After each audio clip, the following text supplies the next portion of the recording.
I'm starting this channel to document my husband's mistakes, especially when it comes to investing. Not small mistakes, by the way, confident mistakes. The kind where he explains things to me like he's already right, and then the market humbles him immediately. So, let me tell you what happened last month. My hubby came to me with this very serious tone and said, "Look, with everything going on in the world, geopolitical tensions, uncertainty, all that, the Swiss franc is a safe haven. The US dollar might weaken and the Swiss franc will go up." And honestly, the way he said it, you think he personally advised the Swiss National Bank. He kept repeating the same idea. Both the US dollar and the Swiss franc are safe haven currencies, but in the short term, the dollar might go up first. And then in the long term, people will dump dollars and move into Swiss francs. So basically, he had this whole master plan. Short term vs long term, timing the shift, very confident. And of course, I believe him. So what did we do? We sold our US dollar and bought Swiss francs. And not just bought, we bought at the top. Perfect timing. If there wasn't a war for buying the pig, we would win. And from that moment on, the Swiss franc just kept falling every day. No drama, no recovery, just quietly going down like he was doing his job. So naturally, I asked him, I thought this was a safe haven. And this is where we learn something important. A safe haven doesn't mean the price always goes up. It just means in certain situations, people might move their money there. But there are many other factors at play, and we ignore almost all of them. The biggest one, the Swiss National Bank.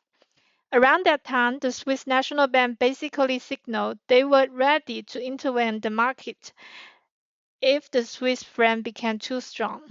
Why? Because a very strong currency is actually bad for Switzerland's exports. Now, here's the key part. They didn't even have to actually do anything. Just saying it was enough. The market heard we might step in and immediately reacted. This is where I learned something that people always say, but I've never fully understood before. Buy the rumor, sell the news. Actually, in our case, it was more like sell at a hint. No rate change, no actual intervention yet, just expectation. And the market moved before anything even happened. Then there's another piece we completely ignore: interest rates. Not even actual interest rate changes, just expectations about them. There's something called the interest rate spread, which is basically the difference between interest rates in two regions, like between the euro and the Swiss franc.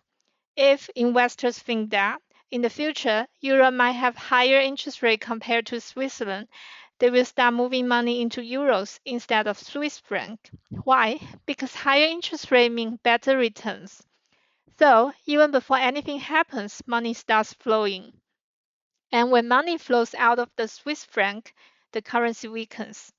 Again, nothing actually happened yet. It's all about expectation.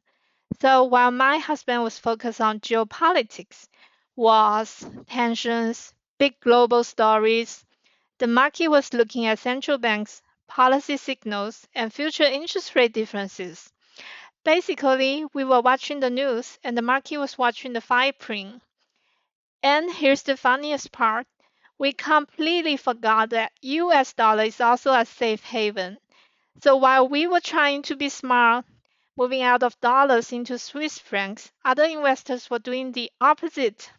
They were moving into dollars. So in the end, we left one safe haven for another safe haven exactly the wrong time.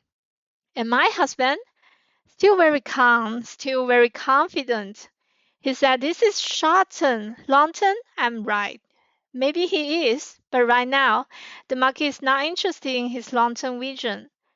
So the lesson from this episode is simple. First, safe haven doesn't mean guaranteed profit.